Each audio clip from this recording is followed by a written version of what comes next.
Hello, hello, hello. Welcome back to this segment of Ask Kelsey. I pulled a basal body temperature question today because I feel like I've been getting so many of them lately. So hopefully this helps you guys out. But I think this was from Instagram again, but I actually can't remember. No, actually it was from the spreadsheet. And this listener asked, my basal body temperature dips in my luteal phase. Is that bad? And I really wanted to tackle this one because I feel like I see so many misconceptions and things about basal body temperature, specifically in our free Facebook group, Be Hormonally Confident, and people just asking questions and being really, really curious about what it all means. So first, let's start with real quick, what does a healthy luteal phase actually look like? So when I say luteal phase, I'm talking about that 2-week wait window. So ovulation to your period or hopefully a positive pregnancy test. We ideally want that to be somewhere between 12 and 16 days. So we always hear about the 14-day luteal phase.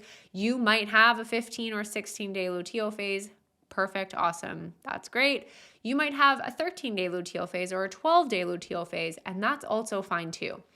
The embryo, if an egg fertilizes, the journey that it takes to implantation is happening at about 10 DPO. So we really want to have a couple of days after that for hormones to do their thing and tell the body and signal, hey, I'm pregnant, I need more progesterone, stop menstruation.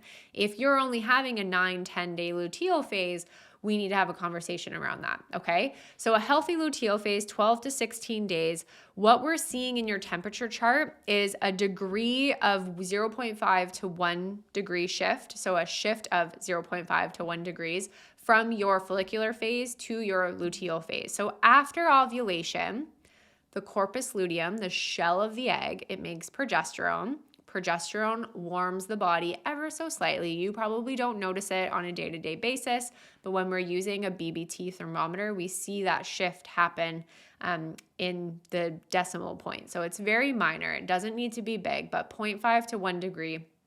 And your temperature is ultimately staying high for your luteal phase. So one of the myths that I want to dispel first and foremost is people seem to get really worked up if their temperatures kind of go up and down and up and down and up and down a little bit in their luteal phase. That is within normal. Your temperature is not going to be 38.9 degrees every day for 2 weeks. It is going to have variation, but we want to see that degree of shift be maintained for 2 weeks. You might have it dip down and come back up a little bit. That's not necessarily a problem. And you might find it starts to slowly dip at the end of your luteal phase. And as it gets lower, your period starts. Sometimes it stays high before you start bleeding and it dips during your period. Neither of those mean if anything. It's just your normal. Okay. So we want your temp to stay above what we call the cover line, which is kind of like your midpoint line between your two phases, and it's going to fluctuate, okay? So it's not going to be identical every single day through your luteal or every single day through your follicular. Now, this question specifically was around my BBT dips in my luteal phase. Is that bad?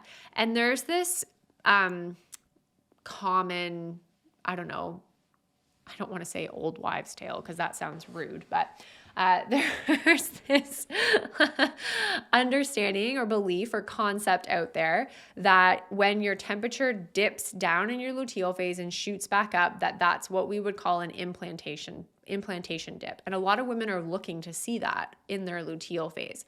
I have not seen any research to support that happens. And in fact, I've read hundreds and hundreds and hundreds and hundreds of charts, probably close to over 1,000 charts in my career.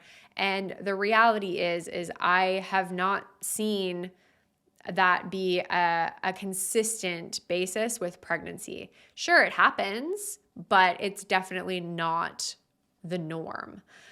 So I usually have to tell women a lot of times, like, don't stress about that. It doesn't mean anything.